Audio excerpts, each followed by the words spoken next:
Schedule a free design consultation, and the more you buy, the more you'll save on blinds, shades, shutters, and more from Budget Blinds. Visit budgetblinds.com today. And turning our attention to sports now, the Lloydminster Bobcats were in Drumheller taking on the Dragons. You know, last time these two teams met, Bart, was back here at the Civic Center, and what you know, it went to a shootout with the Dragons winning by a score of 4-3. Now, how about this? They go to Drumheller, it goes to a shootout again. This time, the Cats take it by the same scoreline. Troy Van Teetering had 2 goals in the tilt, and the newly acquired Shane Switzer, you know, the guy who came in for that Lyndon Springer deal, or in that Lyndon Springer deal, well, he got out the shootout winner. Cats will be back on the ice this Friday, starting a 3-game road swing in 3 nights. Meanwhile, the Bonneville Pontiacs were in action as well on Sunday, looking to bounce back from a loss the night before. They played host to the Drayton Valley Thunder. Newcomer Troy Tremblay, acquired from Melville of the SJHL, making his second start for the Yaks. More on him a little bit later in the show. We'll pick it up in the second. Home side up 1-0. Well, not for long. Some solid forechecking by the Thunder leads to this. Former Bobcat Troy Rapuano with a few cracks passes it past Tremblay, 1-1. Now Bonnyville will quickly regain the lead shorthanded. Steen Pashnik with a few whacks down low. Pashnik notches his second of the game, 2-1 heading into the intermission. Now early third. At the top of your screen, Ryan Symington and Brody Close will drop the gloves and go at it. The rookie Symington taking care of himself in the tilt. We'll call this one a draw. Now special teams was a factor for the Yaks on the power play. Pashnik in front tips to Kyler Henshaw right through Marc-Olivier Daig's wickets for the hat trick. 3-1 Bonnyville. Dylan McCombie adds an empty netter for good measure. 4-1 Pontiacs is the final. Now, sticking with the Yaks, the team was heavily involved before the CJHL trade deadline, acquiring players with loads of experience, hoping to take that next step in becoming a force down the stretch. Fraser Snowden has more in this report. Sitting in the middle of the AJHL North standings, the Bonnyville Pontiacs knew they needed to make some changes to become a fighting force, including bringing in an experienced goalie.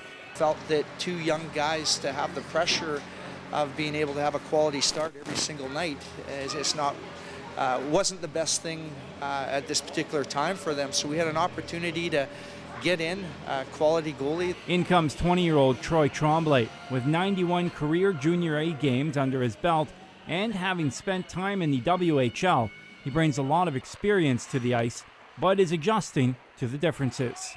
I think coming from the SJ is a lot more gritty and grindy of a hockey game than here, where it's a lot more talented. So first practice was a little rough coming here. A lot of guys are more talented overall, so I think great chances.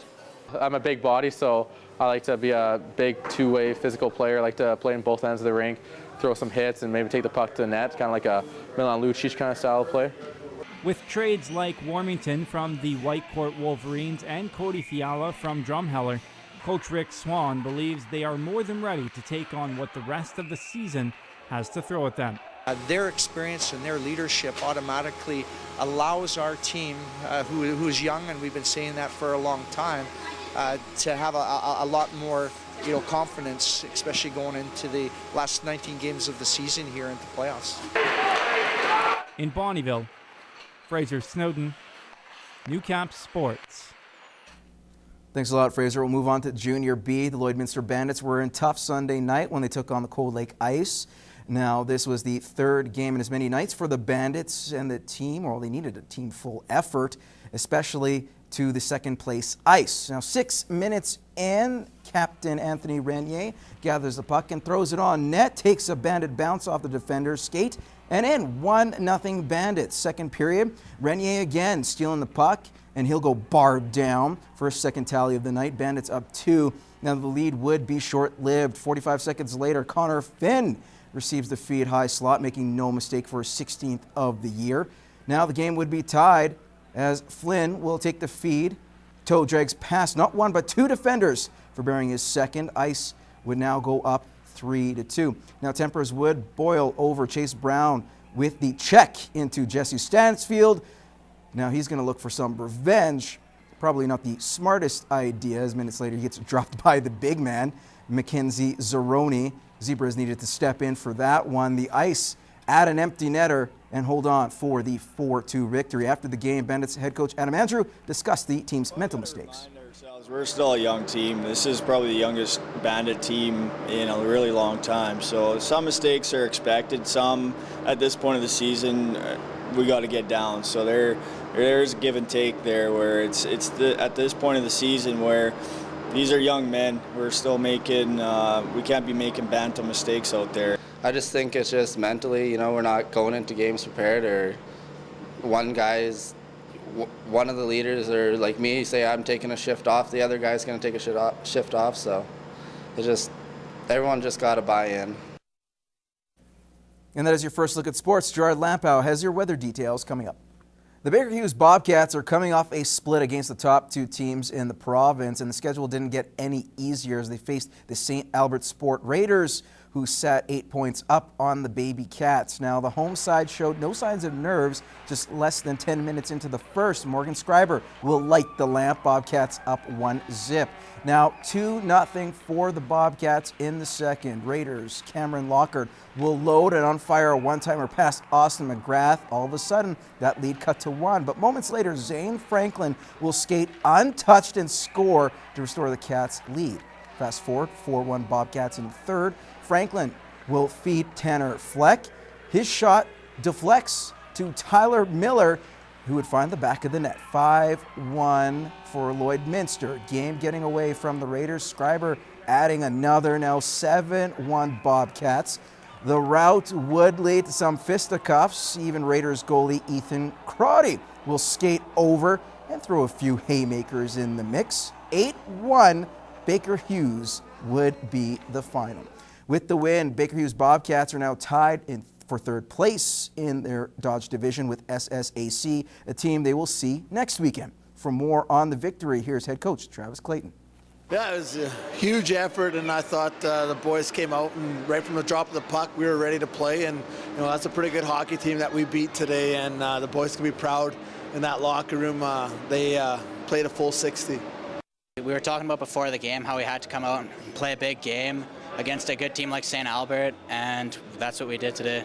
We were talking about how we wouldn't be our best till January, and this is probably the best hockey we've been playing all year. We've really came together as a team lately, like in the last month, even before Christmas break, we were coming together, and I think we're playing our best hockey of the year.